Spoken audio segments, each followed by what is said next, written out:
आज आपण strawberry ice cream कशी बनवायची ते पाहूया. तर अर्धा लिटर फुल क्रीम दूध घेतलेलं आहे आणि 2 भाग करून घ्यायचे. पाणी टाकायचं नाही दुधामध्ये. आता CMC पावडर 2 चमचे घेतलेले आहे. 4 चमचे मी GMS पावडर घेतलेली आहे. 4 चमचे कॉर्नफ्लॉवर पावडर घेतलेली आहे. 7.5 चमचे आपल्याला साखर घ्यायची, पण टेबलस्पून वापरायचा आहे. मेजरमेंटचे चमचे वापरा. आता हे सगळं छानपैकी मिक्स करून घ्यायचं आहे. त्याच्यानंतर आपल्याला हे दूध आहे ते आपल्याला कढईमध्ये टाकून घ्यायचं आहे. आता गॅसवर ठेवायचं आहे.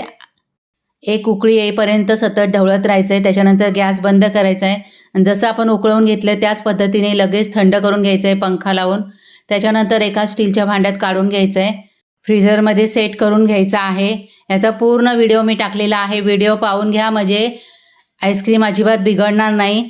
आता बेस फेटून झाल्यानंतर आपल्याला याच्यामध्ये 2 कप फुल क्रीम टाकायचे आहे. त्याच्यानंतर 50 ग्राम पिठी साखर घेतलेली आहे, ते पण आपल्या 2 भाग करून टाकायचे आहे. 2 प्रकारचे आईस्क्रीम मी दाखवलेले आहे. स्ट्रॉबेरी पण याच्यामध्ये टाकून घ्यायचे आहे आणि परत आपल्याला थोडंसं मिक्स करून सेट करण्यासाठी ठेवायचे आहे आणि मस्त आपली आईस्क्रीम तयार झालेली आहे. अर्धा लिटर दुधापासून आपली 2 लिटर आईस्क्रीम तयार होते. तर बाहेरची आईस्क्रीम खाण्यापेक्षा आपली घरची आईस्क्रीम खा, म्हणजे घशाला पण त्रास होत नाही, मनसोक्त आनंद घेता येतो आईस्क्रीमचा. व्हिडिओ आवडला तर लाईक करा.